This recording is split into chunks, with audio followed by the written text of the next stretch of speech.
Bonjour. Bonjour chers élèves de 6e année APG. Toujours dans le domaine de la poésie, aujourd'hui on va étudier un poème de Jean-Locke Moreau. On va étudier ensemble un poème de Jean-Locke Moreau, toujours de ce manuel.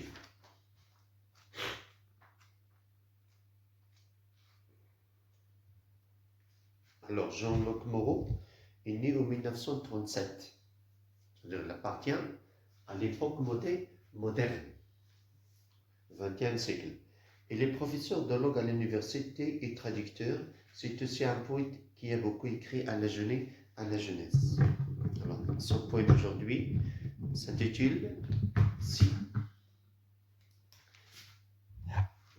Il s'intitule « Si ». C'est un poème en une seule strophe. Un poème en une seule strophe, comme vous voyez, un bloc. Jean-Locke Moreau, le poète, il est extrait du recueil L'Arche perchée, édité en 1989, l'édition de l'Atelier. Alors, quelle est votre première remarque sur le poème? On remarque effectivement que le poème commence, bien, tous les vers commencent par si. D'accord? On remarque que tous les vers commencent par si. Avant d'étudier ce poème, on va bien jeter un coup d'œil à l'image. Regardez bien, cet homme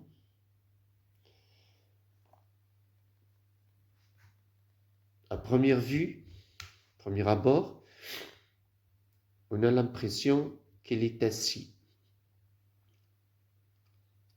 Mais si on analyse bien l'image, l'illustration, on la contemple bien, on l'étudie bien, on remarque qu'il y a un problème ici de l'arbre, mal positionné. On remarque aussi que les montagnes ne sont pas à leur position. Ça veut dire que toute l'image n'est pas placée à sa position. Ça veut dire que l'image ne va pas être verticale. Elle va être horizontale. Alors voilà la bonne image. Ou bien la bonne position. Alors ici, il s'agit d'un mur. L'homme n'est pas assis. Alors l'homme, il s'est accroché, il s'attache, il se tient par ses pieds. Il ne peut pas résister longtemps. Si la prise de vue de la photo reste longtemps, l'homme va être fatigué, il peut tomber. Ça veut dire qu'il s'attache, ses pieds, regardez bien, ses pieds bien, serrent bien le mur. C'est une position qu'il ne faut pas essayer de faire. Alors bien, qu'est-ce qui trompe ici? Ce sont ses mains qu'il croise. Il croise les mains pour nous montrer qu'il est assis, mais lui n'était pas assis. Alors voilà le chemin, il vient de ce côté, des montagnes. Alors voilà ici la position des montagnes et la position aussi du ciel.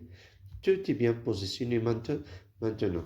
Alors, pourquoi cette image est prise à cette position? Tout simplement parce qu'on dit que l'image complète, ou bien l'illustration complète le poème, le texte. Et l'image vaut 1000 mots. Une image vaut 1000 mots. Alors ici, regardez bien,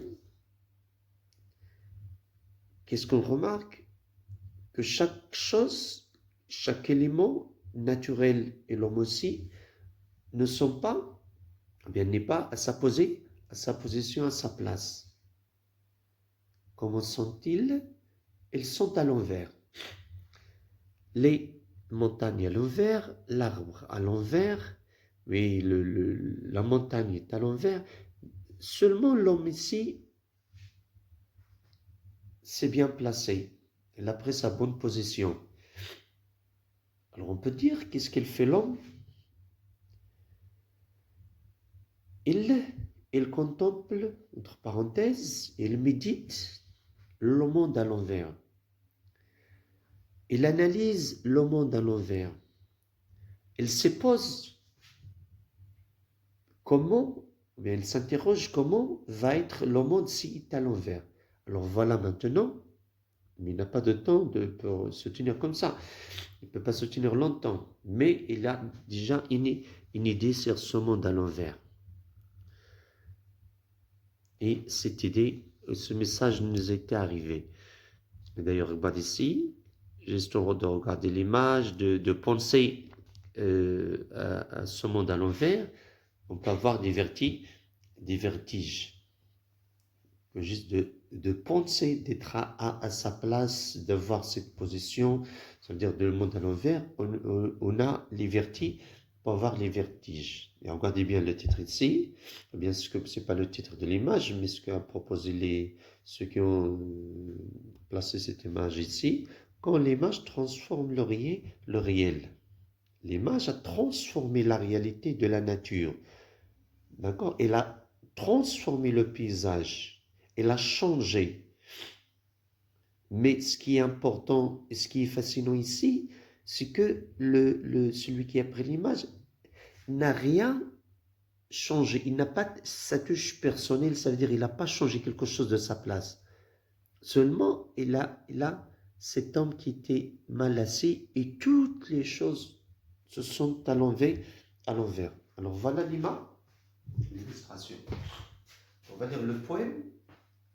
Si la sardine avait des ailes, si Gaston s'appelait Gisèle, si l'on parlait lorsque l'on rit, si le pape habitait Paris, si l'on mourait avant de naître, si la porte était la fenêtre, si l'agneau dévorait le loup, si les Normands parlaient Zoulou, si la mer Noire était la Manche, et la mer Rouge la mer Blanche, si le monde était à l'envers, je marcherai les pieds en l'air. Le jour, je garderai la chambre. 2 et 1 ne ferait plus 3, quel ennui ce monde à l'endroit. Alors voilà, ici notre texte, notre poème. Il y a cette répétition qui lui donne de la musicalité, qui lui donne de la beauté. La répétition de si, qui était répétée combien de fois? 3, 4, 5, 6, 7, 8, 9, 10. Si était répété ici 10 fois. 10 fois. Alors, lorsque un mot se répète au début d'un verbe beaucoup de fois, c'est ce qu'on appelle l'anaphore. L'anaphore. C'est quoi l'anaphore? C'est la répétition d'un mot au début d'un verbe, des poèmes. Et au début des verbes des poèmes. On dit bien. Alors, on peut diviser notre poème en deux parties.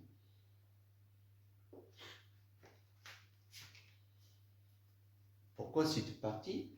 Parce que là, ce sont les suppositions des poèmes. C'est ici. Qu'est-ce qui se passe après ici? Et voilà la réponse. La réponse, ça, c'est les conséquences vers le résultat.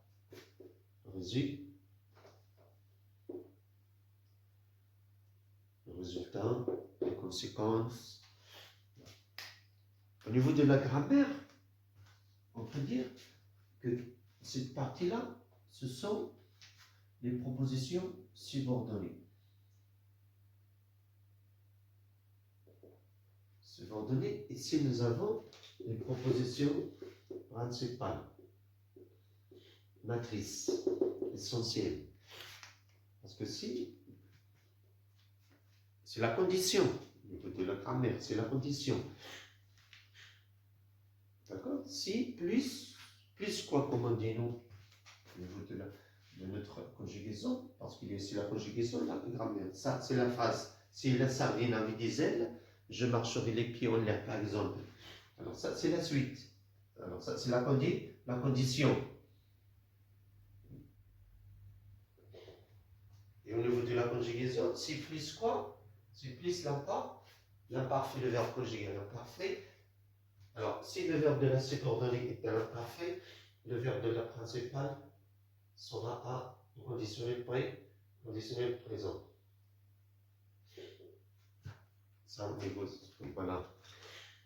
Pour vous montrer seulement pourquoi j'ai divisé le poème en deux parties. Et d'ailleurs ici, tous ces vers-là commencent par ci, sur celui-là, et les autres, pas de ci. Mais celui-là, pourquoi il est placé ici? Parce que c'est la suite de ce vers. C'est la mer Noire était la Manche, et il y a ici l'ellipse. L'ellipse de quoi? L'ellipse,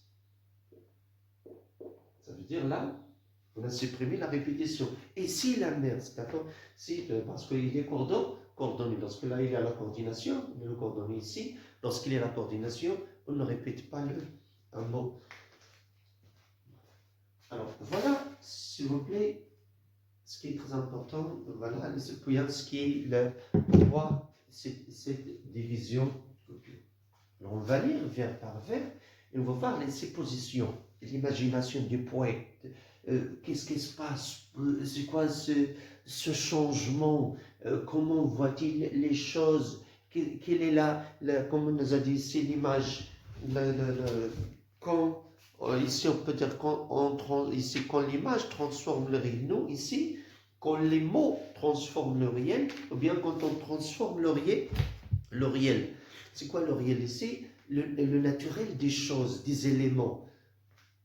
Alors, si la sardine avait des ailes, ici, à chaque fois, nous avons ici deux éléments.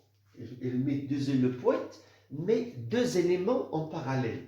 Alors, nous avons, je prends le marqueur vert, c'est la sardine avec quoi? Avec des ailes. Ici, la sardine, c'est un poisson. De l'autre côté, ici, les ailes, c'est la métonymie. C'est la métonymie. C'est quoi ici? L'oiseau. Parce qu'il parle de l'oiseau. La métonymie ici est utilisée ici. Alors, ici, nous avons deux éléments mis en parallèle. C'est le poisson et l'oiseau. Alors, on va voir qu'est-ce qu'il les différencie, est-ce qu'il est en relation, le point commun, etc. Alors, ou bien le changement. Quel est le réel qu'il a changé? Quel est le naturel qu'il a changé? Alors, la sardine, les ailes, et qu'est-ce qu'elle a fait le poète ici? Il a attribué les ailes à la sardine. Est-ce que c'est valable? Est-ce que ça peut se réaliser? Est-ce que c'est acceptable? Non, ce n'est pas acceptable. D'ailleurs ici, c'est plus l'imparfait. Toujours, c'est quelque chose de réalisable. Impossible à se réaliser. Alors, est-ce que la sardine, s'il vous plaît, est-ce que la sardine peut avoir des ailes? Ça veut dire quoi avoir des ailes? Ça veut dire, est-ce que la sardine peut voler? Est-ce que la sardine peut vivre dans le ciel, dans l'air, l'azur? Alors, voilà ce que veut le dire le poète. Voilà le changement du réel. D'accord? Voilà le changement du réel. Alors, automatiquement, la sardine ne peut pas vivre dans le ciel. Il ne peut pas avoir des ailes et voler dans le ciel, dans l'air. Possible. Pourquoi? Tout simplement parce que la sardine est un poisson, est un être aquatique, et il vit dans l'eau. Il n'a pas des ailes, il ne peut pas vivre dans le ciel, parce que s'il quitte l'eau, à un moment, il va mourir. On voit lorsque les dauphins, ou bien les baleines sortent de l'eau, qu'est-ce qui leur arrive en grande quantité en Australie, ou bien d'autres pays, qu'est-ce qui leur arrive?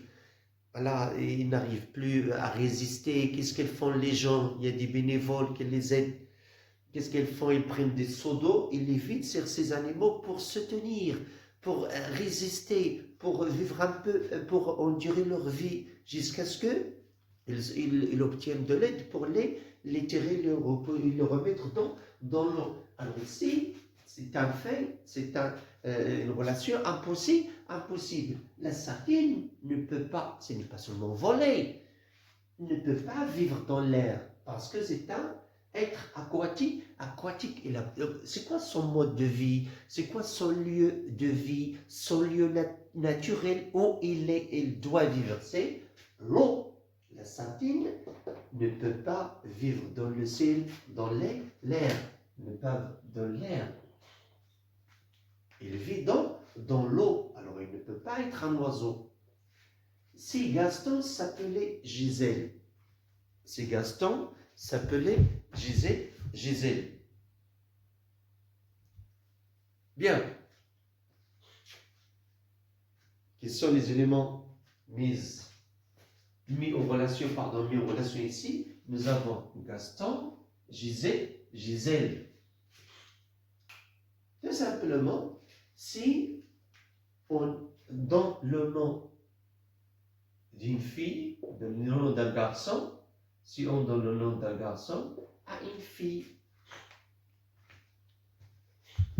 est-ce qu'un garçon peut avoir le nom d'une fille? Non. Est-ce que tu veux venir chez ton ami, tu vas lui dire Jacqueline, tu vas lui dire Françoise, tu vas lui dire Marine, Martine? Non, tu ne peux pas. Et lorsque, par exemple, quelqu'un te demande appelle Marine, ta maîtresse te demande d'appeler Marine à la cour, est-ce que tu vas partir chez les garçons pour chercher tu vois, voilà, par exemple, les garçons qui jouent d'un côté, les filles jouent d'un côté. Est-ce que tu vas aller chez les garçons pour chercher Marine? Non. Là, c'est impossible. On ne peut pas. Chacun a son nom. Chacun a son nom. C'est comme ça la vie. Voilà les listes. Il y a des listes. Les noms des garçons, les noms des filles.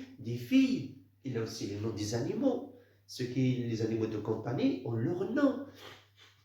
Il y a le nom des objets. Les noms des arbres, ainsi de suite.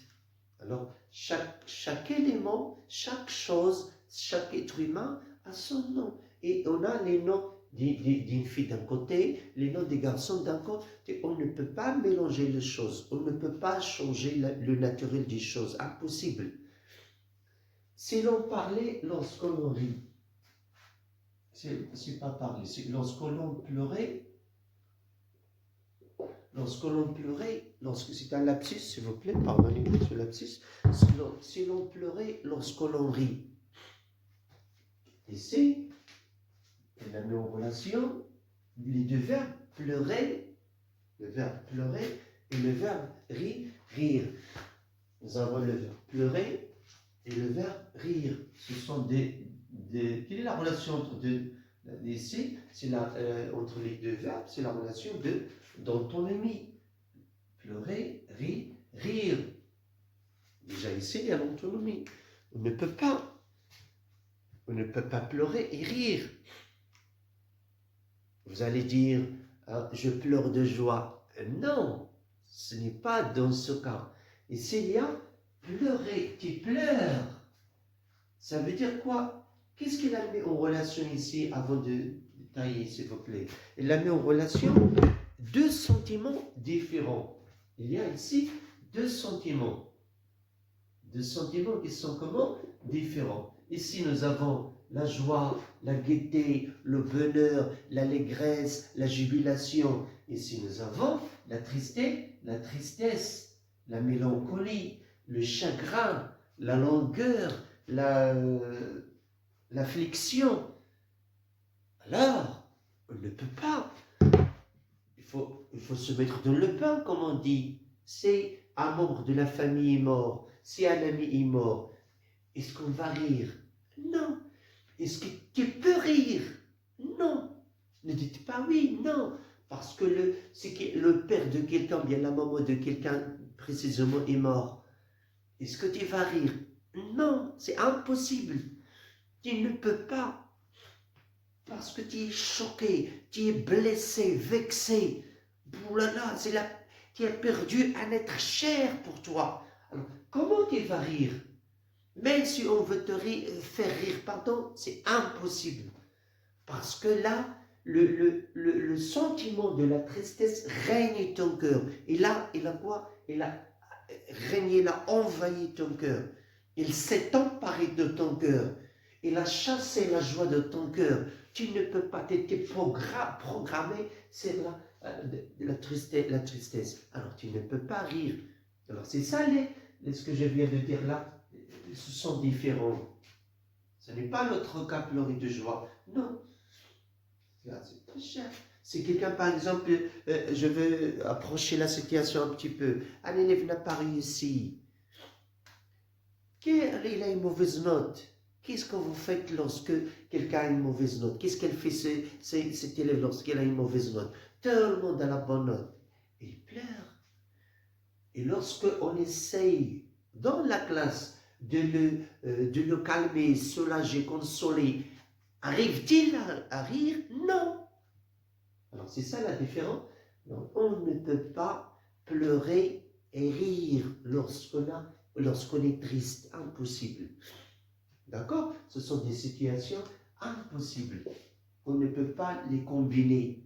Ils ne vont pas ensemble. Est-ce que c'est clair? Si l'on rit lorsque l'on pleure. Et ça ici, ou bien ici le L, je vais seulement ça ici pour la petite stylistique, parce qu'il y a ici les deux voyelles pour donner le charme au mot. Si le pape habitait Paris, quels sont les éléments qui ne vont pas ensemble ici? Qu'est-ce qui est impossible?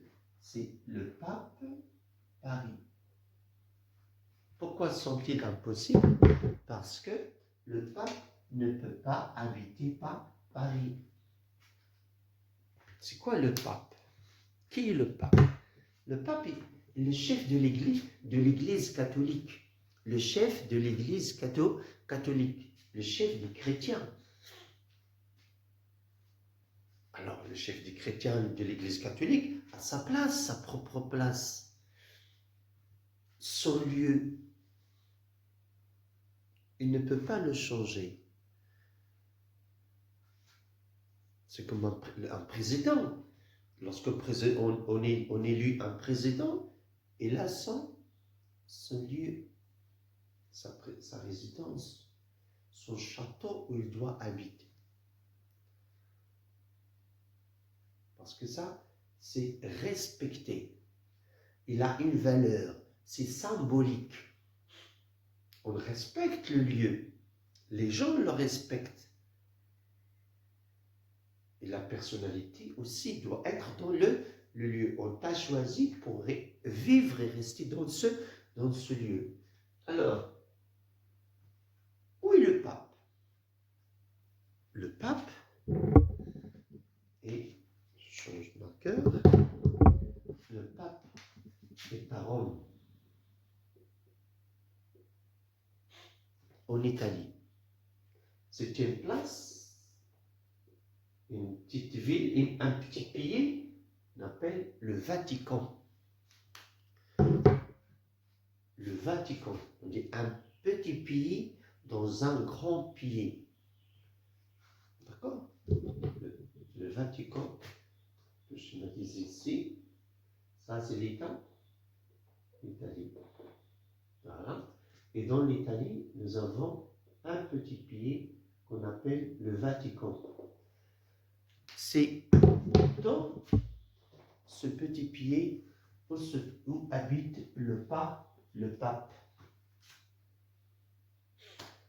Lorsqu'on élit le pape, parce que les catholiques élisent le pape, choisissent le pape. Quand le pape est mort, quand le pape démissionne, quand le pape est malade, il ne peut plus présider l'Église catholique, alors les catholiques sont obligés, surtout les chefs des églises, sont obligés d'élire leur pape, leur chef suprême. Parce que il y a les papes, les évêques, les archevêques, ainsi de suite. D'accord? Alors, cet homme qui est élu, qui a le privilège d'être élu pape, il va s'installer au Vatican. Voilà sa maison, sa place.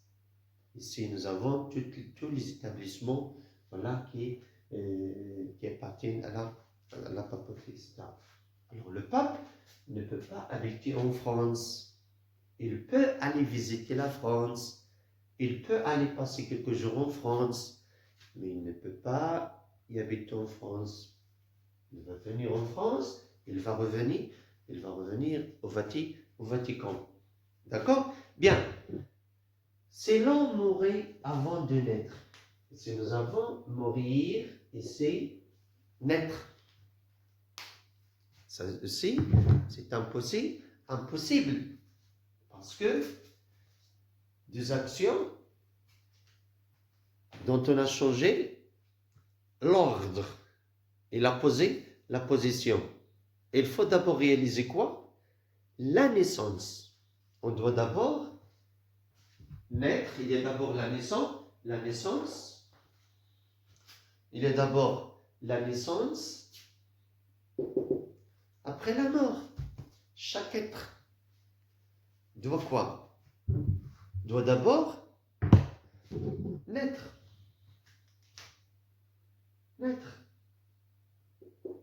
Bébé. Après le bébé. Ado, je passe directement. Ado, adolescent. Adulte. Vieux, je passe. Qu'est-ce qui va venir? La mort. La mort. Naissance, mort. C'est ça le cycle de vie. La naissance avec sa joie et la mort avec sa tristesse. Et notre personne va naître. Lorsqu'une personne est morte, il y a une autre qui est née.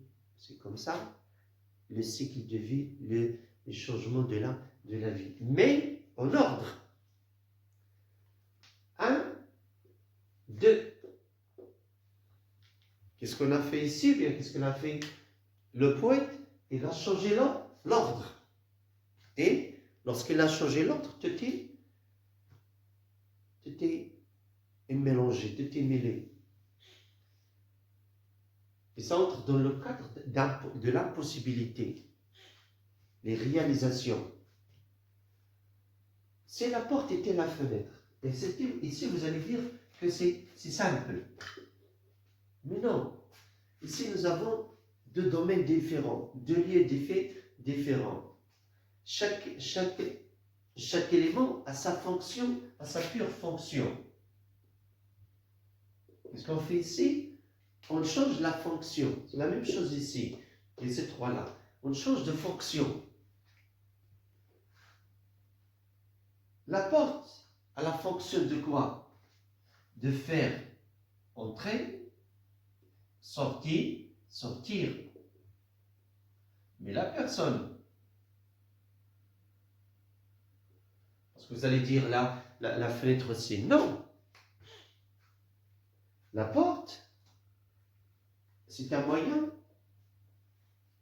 c'est une issue pour entrer à la maison, c'est pas seulement la maison, dans un lieu construit, dans une construction, établissement, fondation, édifice, c'est quoi déjà, grotte, cabane, chaumière, hutte, masure, tout ça, mais et aussi y sortir. C'est un point d'accéder et de quitter le lieu. Et d'une façon normale, d'une façon légale, licite, logique, si vous voulez. C'est ça le mot qu'il nous faut dans le texte, c'est la logique. Il n'y a pas de logique ici. Il n'y a pas de logique, d'accord? Alors, c'est quoi légal? Parce qu'ici, le problème, le voleur peut y accéder à l'habitation par la fenêtre. Je parle du voleur. Alors, est-ce que c'est légal? Non. Est-ce que c'est bien d'entrer par la fenêtre? Non. Est-ce qu'on peut toujours entrer par la fenêtre? Non. Est-ce qu'on peut facilement entrer par la fenêtre? Non. Pourquoi facilement? Parce qu'il nous faut, parfois la fenêtre est haute, il nous faut l'échelle, il nous faut des cordes, ça veut dire il faut beaucoup, il faut escalader. Alors qui peut faire ça? C'est le voleur. Et d'ailleurs, est-ce qu'on peut y entrer facilement? Non. Très difficile. Alors voilà. Je dis, les fonctions se sont changées. La porte, c'est pour sortir librement lorsqu'on va au travail, à la promenade, faire les courses, aller au café. Et lorsque on est fatigué, on veut voilà, manger, voilà, on entre par la porte. Et on ferme la porte. Et qu'est-ce qu'on fait? On ouvre la fenêtre. Pourquoi c'est ouvrir la fenêtre? Alors, on ouvre la fenêtre pour aérer la maison,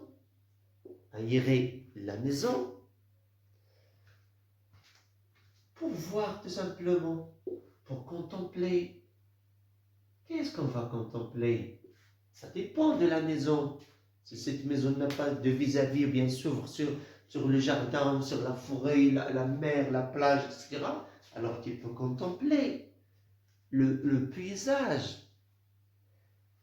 Aussi, lorsqu'il neige, il pleut, il neige, on ne peut pas sortir, c'est le mauvais temps. Alors qu'est-ce qu'on fait? On ouvre les volets seulement, on laisse les vitres fermées et à partir de la vitre, on contemple notre paysage, les flocons de neige, les gouttes de pluie. D'accord? Là, la fenêtre aussi, c'est un moyen pour lorsque ton père voyage, lorsque voilà, tu es sorti, tu lui as dit au revoir, et la voiture est partie, il s'éloigne, alors tu cours vers la fenêtre pour voir, parce que tu as changé d'altitude, tu es monté, alors là tu peux encore voir la voiture du papa. Et parfois on te dit le papa, non, ton père est revenu, alors tu montes la fenêtre, tu regardes. La fenêtre aussi, c'est un moyen de sécurité. Pourquoi sécurité? C'est quelqu'un frappe à la porte et tu n'as pas le joug. Le joug, c'est le petit trou où on regarde par la porte. Et maintenant, il est à l'interphone, les choses sont changées. Mais encore, la fenêtre exerce sa fonction. Tu peux jeter à côté de la fenêtre. C'est qui d'accord? Mais je parle des maisons, ce n'est pas les appartements, parce que les appartements, c'est très loin, on peut voir le balcon. Est-ce que c'est clair? Donc voilà. Et aussi la fenêtre, c'est pour là de voir les gens. Mais c'est pas bien de voir les gens, on achète. Alors ici, on ferme le rideau et on voit un petit trou, bien une petite partie, on voit qu'est-ce qui se passe.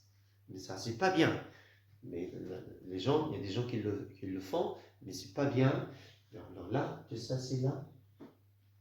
Ou bien si il a des personnes, si son ami est venu chez lui, il frappe à la porte, là, il jette un coup d'œil, un seul œil, il regarde à travers le rideau, etc.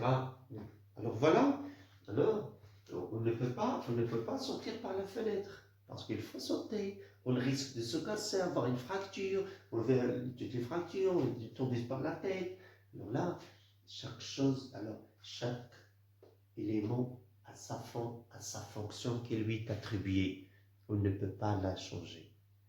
On ne peut pas sortir par la fenêtre et contempler le paysage par la porte. Si l'agneau dévorait le loup, alors, si nous avons l'agneau, de ce côté le loup, on va voir la comparaison. L'agneau est un mammifère herbivore. Ça veut dire quoi? Ça veut dire qu'il ne mange que l'herbe. Tout ce qui est herbe, tout ce qui pousse de la terre. Les feuilles, les herbes, les fleurs, les plantes, toutes les plantes, l'arbre, les feuilles des arbres, etc., les racines.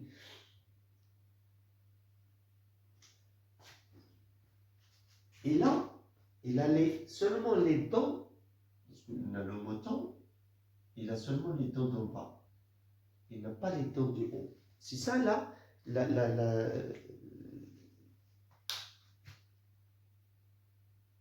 le naturel du mouton. Parce que c'est l'agneau, c'est le petit du mouton et de la brebis. Qu'est-ce qui se passe ici? Qu'est-ce qui n'est pas logique? C'est que l'agneau, ça veut dire cette créature, ce mammifère qui mange de l'herbe. Lorsqu'on dit l'herbe, qu'est-ce qu'on exclut? On exclut la viande. Il ne mange pas la viande. Parce qu'il n'a pas les canines et les incisives. Il n'a pas ses dents.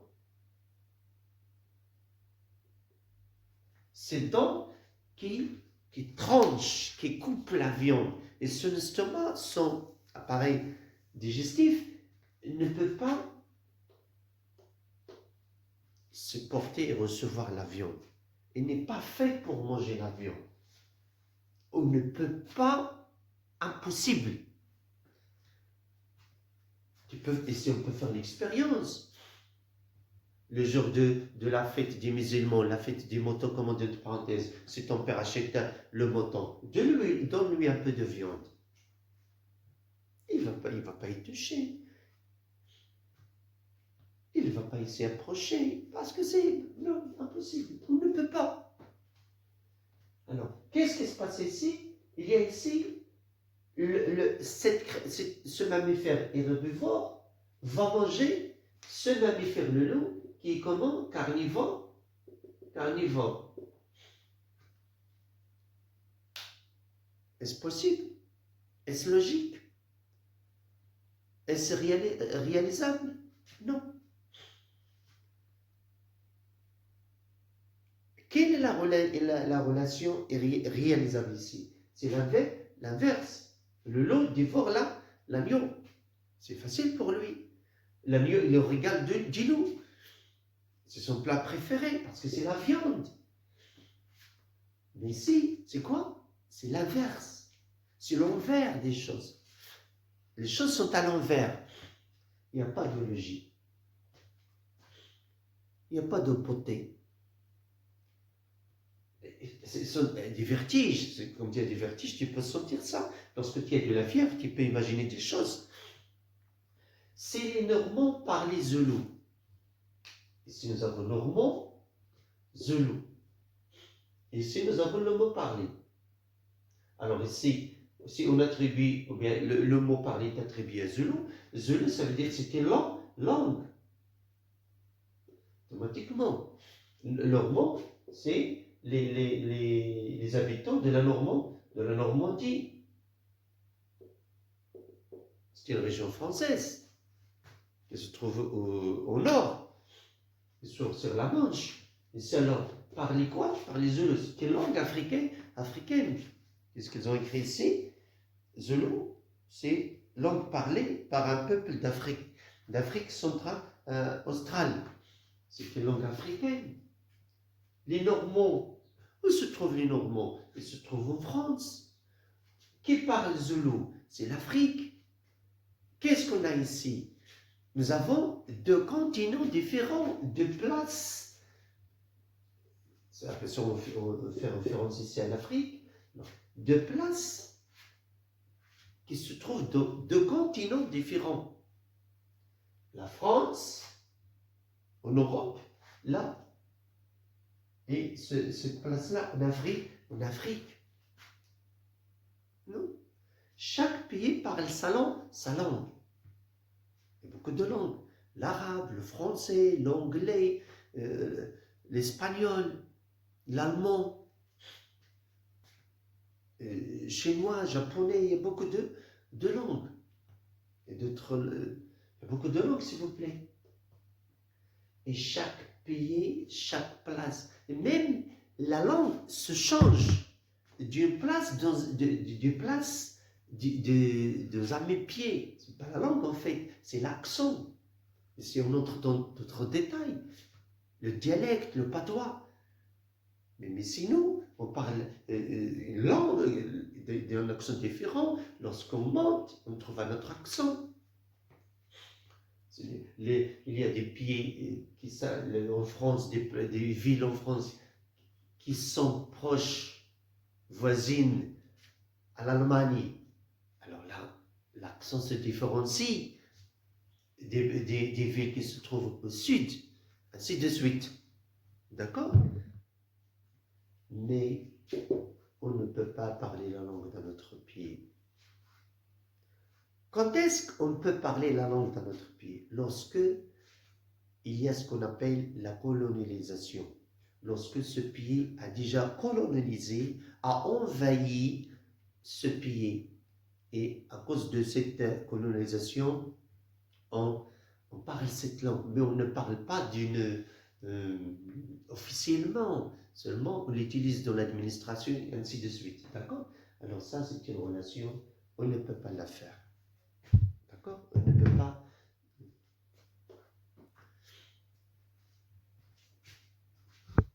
Il reste encore. Maintenant, voilà la première partie. On va passer à la deuxième partie. Deuxième partie là-bas.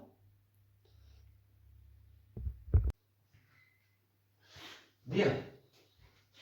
Alors voilà, on a étudié cette partie. Maintenant, on va voir la deuxième partie. Si la mer Noire était la Manche, toujours, on va entourer les éléments qui ne vont pas ensemble. Qu'est-ce qu'on a ici? La mer Noire et la Manche. Explication. La mer Noire se trouve à côté de la Turquie. La Manche se trouve entre la France et l'Angleterre. La Turquie de ce côté et la France de ce côté. Alors comment on va... Et entre ici, nous avons la Terre. Tout ça, c'est la Terre. Alors comment on va mettre ici? On peut changer les noms. C'est un petit peu officiel, veut dire voilà, on va changer les noms, on va appeler ici la mer Noire, ici de la Turquie, la Manche. Mais non. Chaque chose a son nom. On ne peut plus les changer. Si on dit la Manche, on pense la mer entre l'Angleterre et la France. Si on dit la mer Noire, tu penses aux frontières de la Turquie. Alors, tu ne peux pas. Tu ne peux pas dire je vais aller à la Manche et tu pars à la Turquie. Non. Je vais à la mer Noire, tu pars à la frontière française. Non. Alors, les mers, ce sont des éléments naturels et ils ont leur nom. Et si il y a une personne, le nom d'une mer, directement, il va penser, il va se localiser. Son cerveau va directement aller à la place où se trouve cette mer. Si on dit la Manche, directement, l'information est dans le cerveau, c'est la France. Si on dit la mer Noire, directement, la Turquie. Il y a la relation avec la Turquie. C'est la mer Rouge et la mer Blanche. C'est la même chose ici. C'est pour cela qu'il appelle la question d'ici, parce que c'est la même idée. La mer Rouge, c'est entre la France et l'Arabie Saoudite, entre l'Égypte et l'Arabie Saoudite. C'est par l'Afrique et l'Asie. D'accord?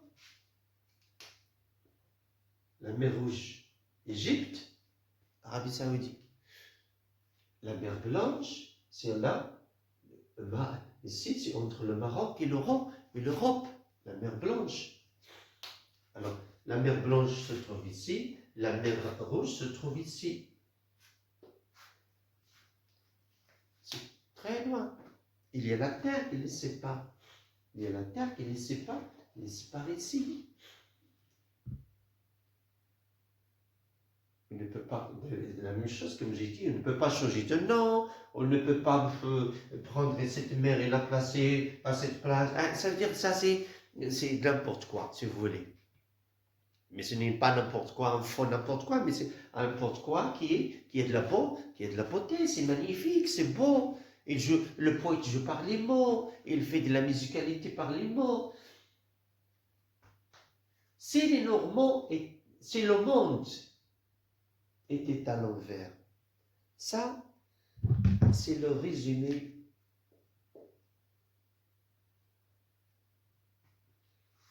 de tout notre poème. Ce vers résume tout notre poème. Si le monde était à l'envers,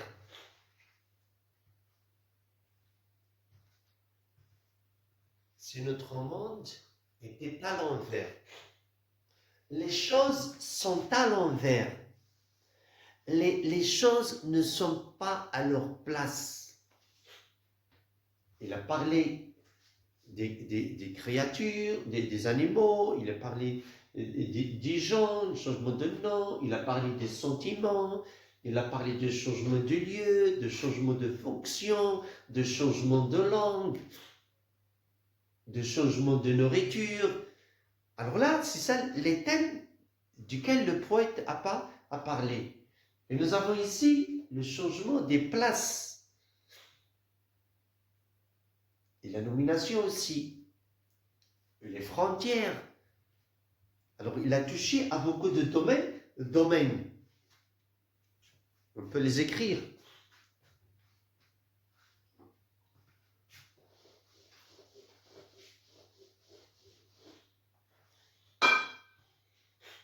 Alors, il a touché aux années, il a parlé des années, des animaux.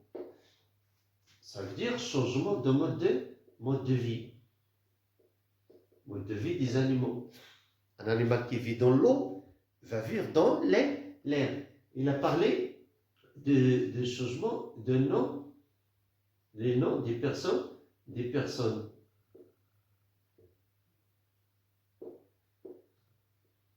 Il a parlé des changements de sentiments, des sentiments dans une situation précise. Il a parlé de changement de lieu. Il a parlé de changement de l'ordre des choses. L'ordre des choses. Il a parlé de changement de fonction et changement de nourriture et changement de langue.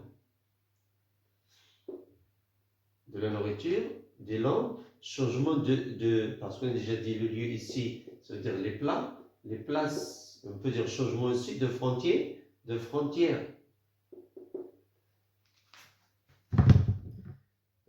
Là, ici, changement de mode de vie des animaux.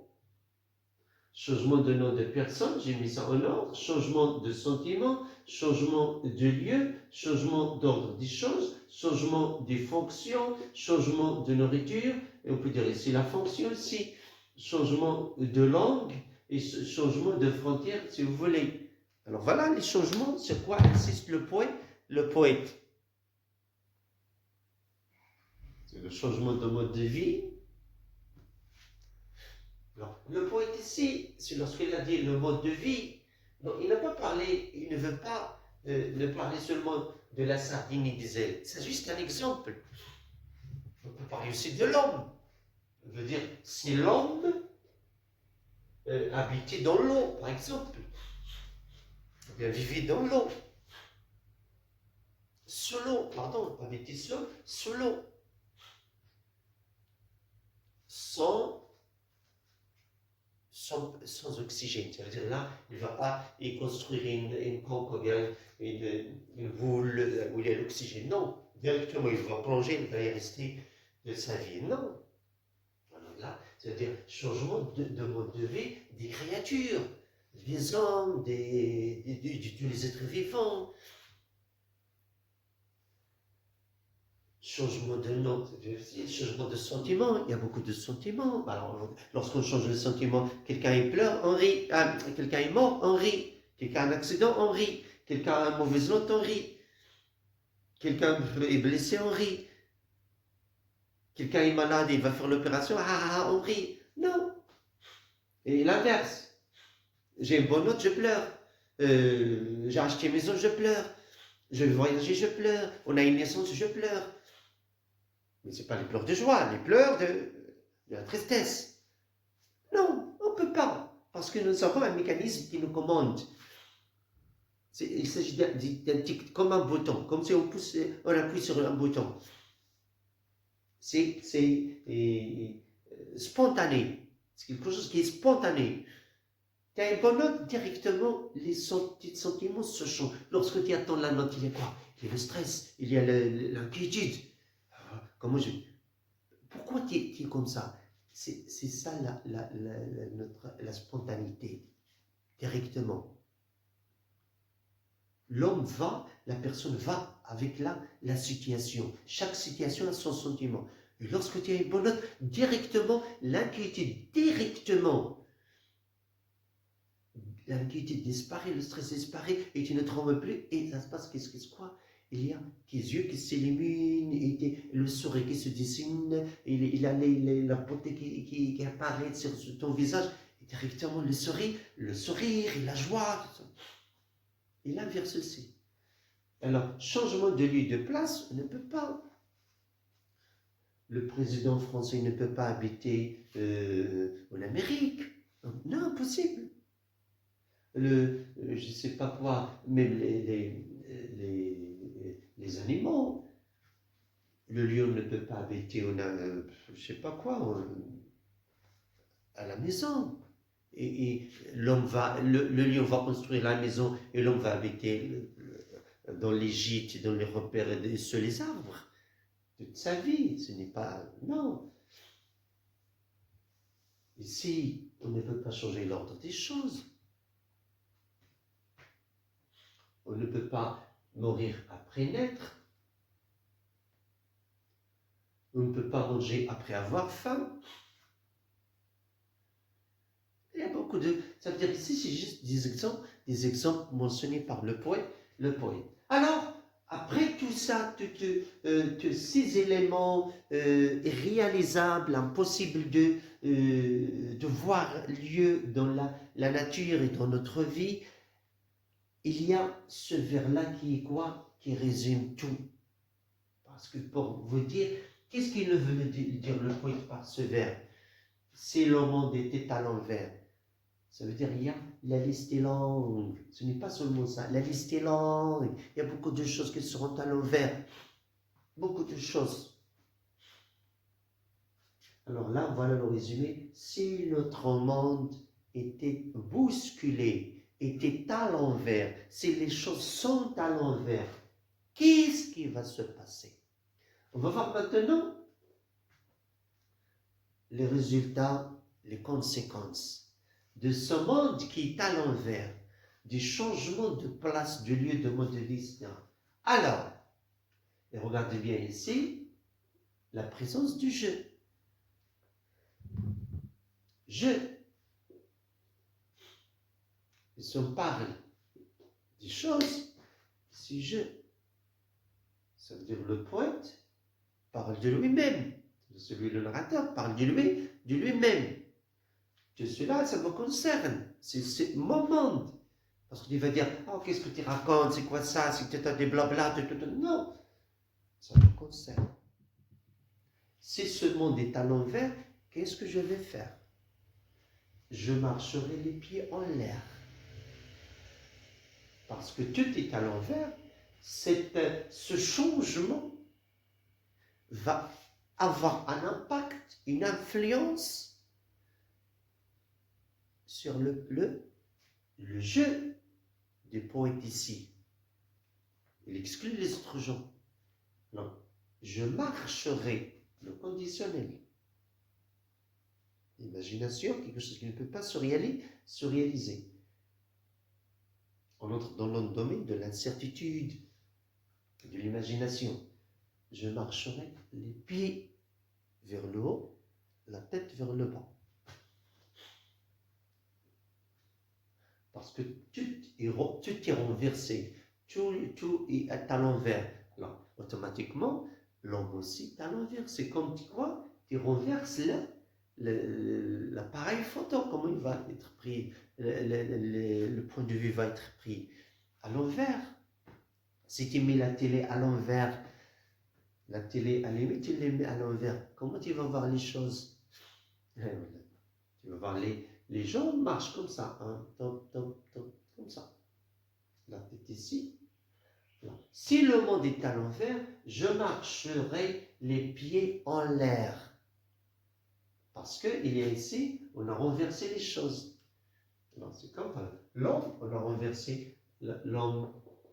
Voilà. Et lorsque les choses sont renversées, il va être comme ça.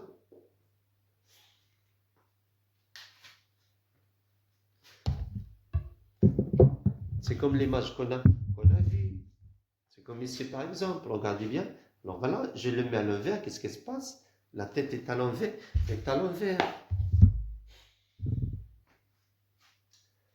Le jour, je garderai la chambre. Le jour, je garderai la chambre. Garder ici, dans le sens de rester. Je resterai. Ça veut dire, je ne sors pas. Ne pas sortir. Ça veut dire, ne pas travailler.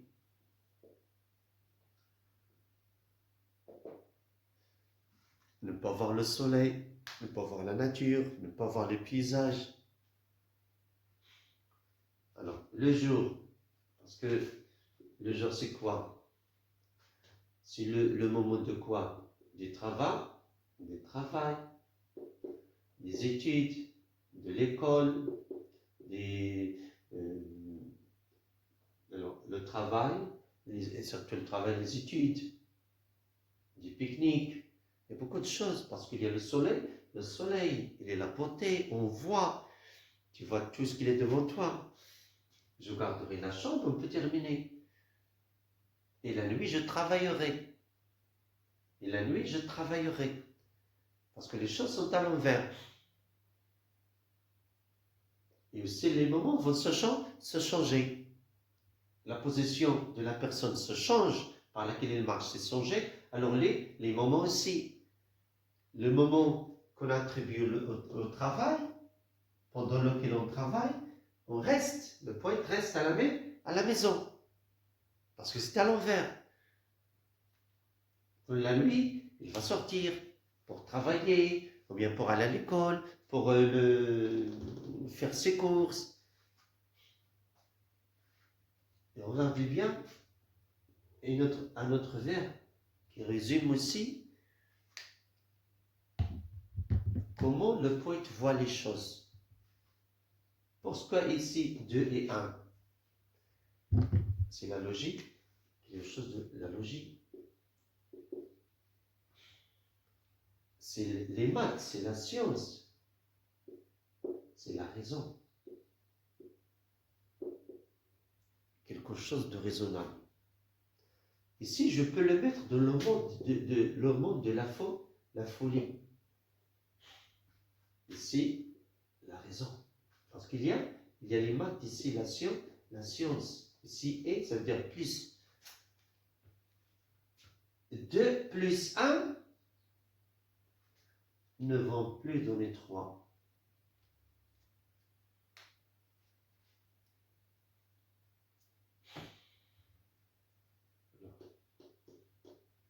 On dit normalement 1 plus 1.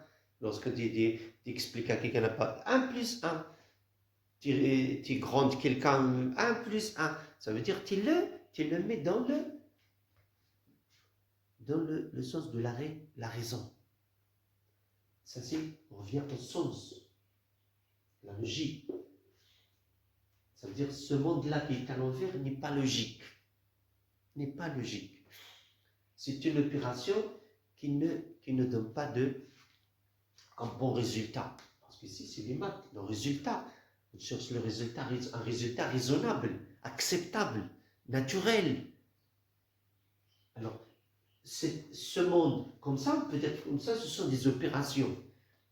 Ce sont des opérations, ce sont des relations, des mathématiques, des maths, pardon, des relations des maths. Des maths, qu'est-ce que nous a fait? On n'a pas de résultat. Voilà 3 points.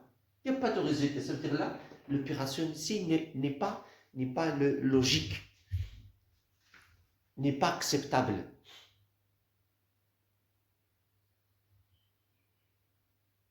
N'a pas de résultat fixe, ainsi de suite. 3 points ici, 2 là. L'ouverture, une fin qui n'est pas logique, pour bien les 3 points pour méditer sur ce monde à l'envers, analyser, faire une réflexion sur ce monde à l'envers. 2 et 1, 9 vrais. Ça veut dire, ça lorsqu'il a pensé aux mathématiques, aux maths, pardon, c'est fini. Ça veut dire là, il n'y a pas de raison. On peut marcher les pieds dans l'air, j'ai gardé ici la chambre, non. Je marcherai, je garderai. Mais ici, la négation. Plus. C'est quoi plus ici? Pourquoi la négation ici? Plus. Ça veut dire quoi plus? Ça veut dire, il y a l'arrêt, il y a un stop aux choses. Le monde va plonger dans le chaos, va plonger dans la folie, l'incertitude. Ça veut dire qu'il y a ici le malheur. Ça veut dire ici il y a un malheur qui va y arriver. Les êtres vont vivre dans la souffrance. C'est ça ici les 3 points de réflexion. Il va réfléchir. Ce monde-là ne mène à rien. Qu'est-ce qui... Regardez le dernier mot. Bien, ce mot-là. L'ennui. Moi j'ai dit au début, il y a dans l'image, les vertiges. Les vertiges dans le sens de la maladie. Ça veut dire qu'il met la personne, qui rend la personne malade. Quel ennui! Oh là là! On peut vivre normalement? De façon normale? Non! Il t'ennuie. Si tu gardes la chambre le jour, qu'est-ce qu'il va sentir? L'ennui. Et lorsque tu marches la tête en bas, il y aura les vertiges, il y aura aussi l'ennui. Lorsque tu vois la sardine dans les airs, il y aura l'ennui. Alors regardez bien, ici il y a des verbes qui résument tout le. Voilà, ici, c'est quoi ça? C'est une phrase exclamative. Il y a l'exclamation. Ici, nous avons la négation. Ça veut dire qu'il y a l'arrêt des choses, comme j'ai dit. L'arrêt, c'est fini. Lorsque tout ce monde est à l'envers, qu'est-ce qu'il va faire? Il va t'arrêter. La vie s'arrête. On peut dire c'est la mort, automatiquement, parce qu'il y a l'ennui. On peut dire le sens de l'ennui ici, je peux le mettre dans le sens de la dépression. C'est pas les synonymes. C'est-à-dire tu mets de la dépression. Tu ne peux pas. Tu mets un stop. Tu mets un point. Et tu t'arrêtes et tu s'exclames. Tu peux arrêter, regarder.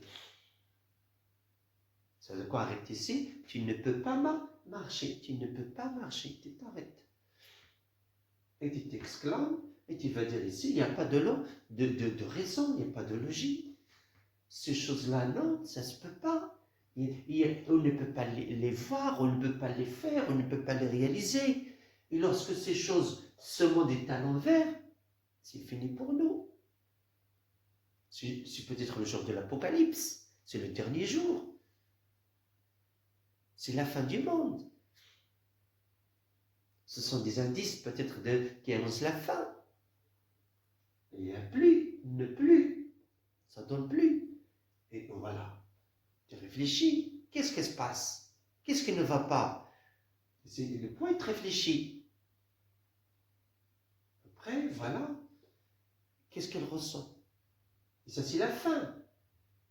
La fin de cette vie, la fin de ces changements, le résultat de tous ces changements. Ça veut dire que tu ressens le nuit. Est-ce que tu vas, lorsque tu ressens le nuit toujours, comment vas-tu être? C'est fini pour toi. Tu t'arrêtes.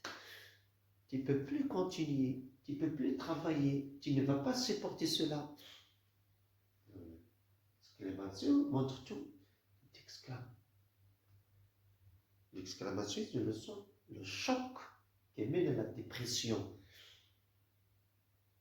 La résignation. Tu ne peux plus continuer. Alors voilà ce poème avec d'ici. Si, avec d'ici, on fait l'impossible. C'est ça, dans un autre côté, si on s'éloigne de la raison, avec d'ici, on fait l'impossible. Ce mot-ci, c'est de deux lettres, ne mène dans le monde imaginaire, le monde, entre parenthèses, virtuel, le monde des impossibles. Tu crées ton propre monde. Tu fais tout ce que tu veux des mots, tout ce que tu veux de la nature, tout ce que tu veux des gens. Alors là, c'est comme tu domines. C'est comme un pouvoir, le site du pouvoir. Tu domines les choses. C'est ça la beauté de ce poème. Tu changes. Tu ne veux pas voir une chose, cette place qui la change. Tu ne peux pas la changer de la réalité. Mais tu entres de ce monde, dans ce monde. De quoi? Des rêves. Tu entres dans ce monde des rêves. Et qu'est-ce qui se passe? Tout est facile. Tout est possible. Grâce à quoi? À une seule clé, à un seul code, et qui te donne le pouvoir. Le pouvoir, c'est comme une baguette magique. Une baguette magique. Hop! Là. Sardine des ailes. Hop! La voiture, je ne sais pas quoi, le vélo a un moteur de voiture, pop. Si l'on n'habite pas, c'est quoi, le Mars, sur Mars, hop. Chaque fois qu'il y a une baguette magique. C'est ça le pouvoir de la poésie. Le poète va nous parler de quoi? C'est pas de ce monde à l'envers, mais du jeu de mots, de la beauté du monde poétique et le pouvoir du mot. Grâce au mot, je change les choses. On peut considérer ça comme une critique. La critique des responsables, la critique des choses qui ne sont pas faites à la bonne place. Ou bien ne sont pas faits à un temps précis. Il y a le monde à l'envers, il y a l'ennui, l'exclamation, et là, il y a le désordre des choses. Si les choses ne sont pas mises en ordre, il y aura le désordre. Ça, c'est un avertissement, un rappel. Attention! Alors ça aussi, on peut le dire.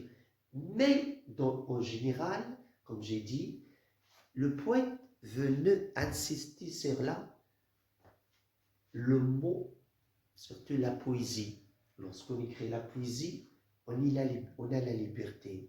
On se libère de ce monde qui gêne. On se libère de la domination. Et le mot nous donne le pouvoir, nous donne une autre vie. On sent qu'on a le pouvoir. Il donne aussi l'envie, l'espoir. Quelqu'un qui n'a pas de volonté. Grâce au mot, il peut acquérir cette volonté, ce pouvoir, cette envie, ce besoin qui lui manque. Et les mots t'emmènent dans un monde imaginaire, un monde où tu peux tout changer, un monde, ta bulle, ta propre bulle qui n'appartient à personne. Oh, personne ne te gêne. Et grâce à ce pouvoir du mot, tu changes. Tu as quelque chose que tu n'aimes pas, tu le changes. Voilà, tu crées ton monde. Voilà, c'est comme si quelqu'un construit sa maison. La cuisine ici, là-dessus, il change les plats. Il place, ou bien c'est pas construit, acheté. Si quelqu'un a acheté une maison, qu'est-ce qu'il fait? Il détruit, il change les places de quelques pièces. Il met la cuisine était là, il va la mettre là, la chambre à coucher là. Alors, c'est comme ça qu'il met ton monde. Selon quoi? Selon ta volonté, selon ton amour, selon tes préférences. Et celui-là te donne l'espoir, la volonté, l'envie de vivre. Voilà, c'est comme ici, c'est un soulagement, c'est un souffle du cœur, un soulagement qui évacue les sentiments qui gênent le cœur. Un soulagement de la personne qui est malade, qui est triste, qui est gênée. Il te dit par exemple ici, il insiste sur le mot voyage. Ici, le voyage par les mots, le changement. C'est pas exactement le voyage, mais par exemple, le mot t'emmène dans un monde. Si tu es gêné, par exemple, dans ton bureau, tu as une influence, tu as l'énergie négative. Alors, le mot, voilà, les mots vont t'emmener dans un autre monde. Alors, qu'est-ce qu'ils vont, ce sont des mots calmants. Le mot est un remède, Le mot est un soin qui quoi? Qui soigne les sentiments. Par tes propres mots, tu soignes tes sentiments, tu soignes voilà, changement de place, on a dit, tu changes l'ordre des choses, il n'y a pas changement de place, changement de moment, changement je marcherai les pieds à la tête, c'est impossible, mais tu changes d'une autre façon. Il y a ici, là, et là, ce pouvoir-là. Grâce à quoi? Grâce à une simple chose, grâce aux mots, regardez bien, de lettres, grâce à la sonorité, la musicalité, les allitérations, les assonances, alors le rythme, si, là, ça, dit, non, ici, parce qu'il y a le oui. 1, 2, 3, 4, 5, 6, 7, 8. C'est un octosyllabe. Un octosyllabe, oui, syllabe. Oui, syllabe, syllabe, c'est un octosyllabe. Alors, avec les syllabes, le poète s'envole. C'est le poète qui a les ailes, c'est pas la sardine. C'est le poète qui a les ailes. Il a changé son nom. Voilà, il a changé de sentiment. Mais ce n'est pas dans l'autre sens, dans ce sens. Alors, change de sentiment. Si tu es triste, change de lieu, Voilà à peu près, à mon avis, c'est ça les médecins. Si tu es triste, change de lieu. Change de lieu, change de position, apprends les langues, change ton mode de nourriture, cesse de manger trop l'avion. Peut-être c'est un message ici implicite et sous-entendu. Change, voilà les thèmes, change ton mode de vie, change ton nom. Si par exemple tu n'aimes pas ton nom, parce que des personnes, qu'est-ce que tu détestes dans ta vie? Je déteste mon nom. Change-le. Ça suffit de quelques papiers, de quelques règlements, des va-et-vient, change. Ou bien change de personne, s'il y a une personne, si tu as une relation avec une personne, ton ami, change-le, si il te gêne. Les sentiments, comme on a dit, il ne faut pas être triste. Parce que ça mène à la dépression. Ris pour la vie, avec tes amis, change de place. Change l'ordre des choses. Et là, je ne sais pas dans ce sens ici, mais change l'ordre, la place des choses, la fonction. Et aussi change de fonction, peut-être de travail, change si tu joues au football, joue au tennis, ainsi de suite. La nourriture, on l'a dit, parce que les gens maintenant commencent à changer leur nourriture. On ne mange plus le sucre, on ne mange plus, on diminue l'utilisation du sel, les boissons gazeuses, on ne les prend plus. Alors là, on diminue la viande, on ne la mange plus, on ne mange pas les fritures, parce qu'il y a beaucoup de maladies. Alors il faut être végétal. Alors ici, on change apprendre les langues, peut-être. Alors ici, il y a les mers, il y a beaucoup de mers où tu peux te relaxer. Alors là, mais pour atteindre ton but, tu vas tout bousculer, tu vas tout mettre à l'envers. Tu vas changer ton mode de vie, ton habitude, et tout ça va être changé. Voilà, je marche les pieds en l'air. Mais le jour, même le moment, ainsi de suite. Alors ici, il y a le pouvoir de ces mots, comme je viens de dire. Alors, octosyllabe, les syllabes, les rimes, on va dire les rimes, sont plates. Elle, voilà, je vais faire, elle, ri, ainsi de suite. Être. Combien de nous avons ici? Elle. Alors, elle, ri, ri. Ici, nous avons toujours deux sons. Deux sons, alors c'est une rime suffisante. C'est une rime suffisante. Je vais effacer ça pour écrire les choses très claires.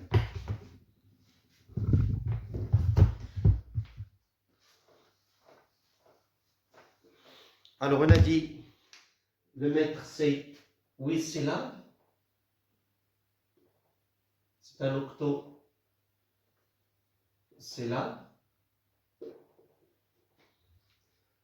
Comme j'ai dit ici, il y a la règle du muet. Lorsque le muet est suivi d'une voyelle, ça ne se compte pas. Et lorsqu'il se trouve à la fin aussi, ça ne se compte pas. Alors, les rimes.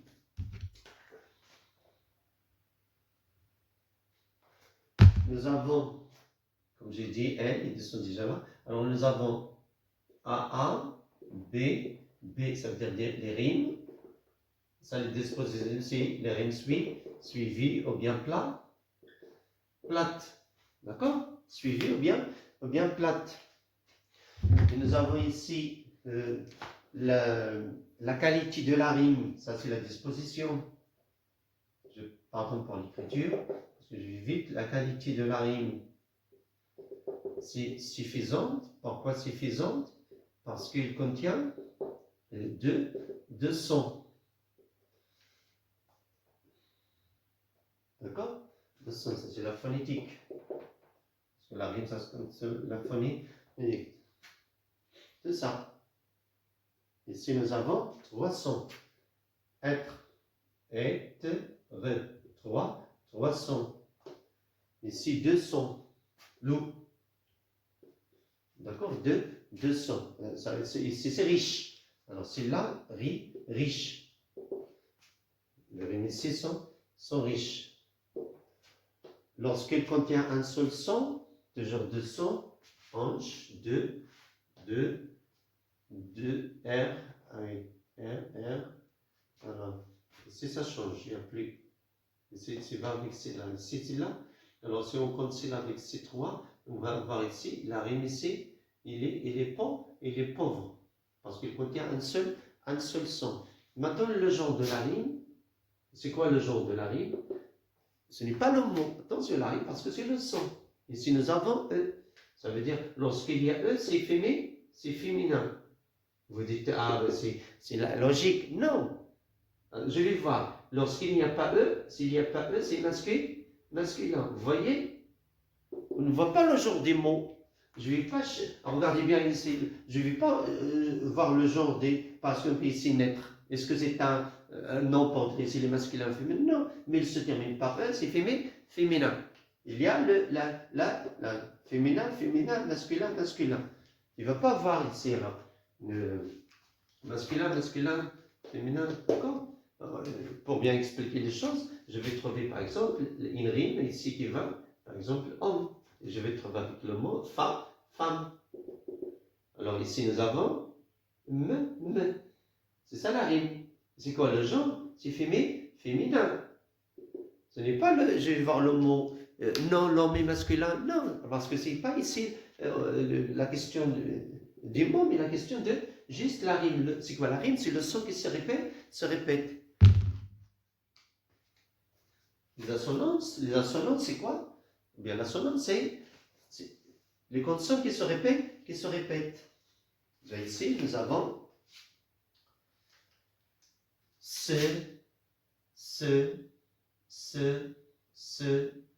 et à peu près ce. D'accord? Après, nous avons aussi, parce qu'il y a beaucoup de D, ce qu'on a dit, voilà, D. Il n'y a pas beaucoup de D normalement. D, nous avons, qu'est-ce qu'il y a? L.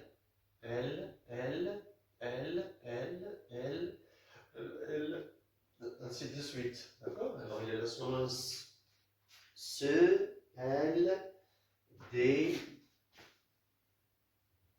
Il y a aussi P.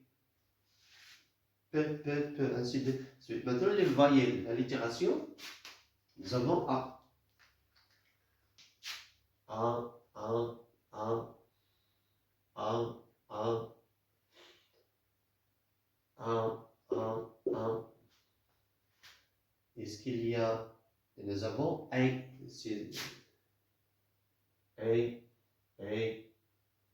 va avec A, d'accord? Et ainsi de suite. A, bien. Alors là, ces allitérations, hein? Et voilà en général là, ce qu'on peut dire de ce point. Il reste encore beaucoup de choses. On peut dire le groupe de mots va constituer la césure. C'est le pape, habiter Paris, c'est la sardine. D'accord? On peut faire le groupe de mots. C'est là, c'est la sardine, avidisée, la césure. La césure. Et voilà, c'est comme ça. Le poème, en général, c'est un jeu de mots. C'est comme ça la poésie, c'est un jeu de mots. C'est un jeu de mots qui est comment, là, avec des syllabes qui est rimé, versifié, ainsi de suite. Alors, c'est tout ce que je veux dire sur ce poème. Ce poème, c'est une portée magique. Voilà, c'est magique. C'est, voilà, avec d'ici, on peut créer l'impossible, comme j'ai dit au début. Alors, merci beaucoup, chers élèves. N'oubliez pas de vous abonner. N'oubliez pas de vous abonner à ma chaîne pour recevoir toujours du nouveau. Voilà, parce que je vais faire de mon mieux. Je travaille bien pour vous donner toujours du nouveau. Pour, voilà, être top. Parce qu'il y a des élèves, mes élèves qui travaillent ça avec moi, qui voient tout ce que je présente sur YouTube, la chaîne YouTube. Et lorsqu'ils viennent en classe, voilà, ils sont meilleurs, ils travaillent, ils participent, il y a du nouveau, il y a des...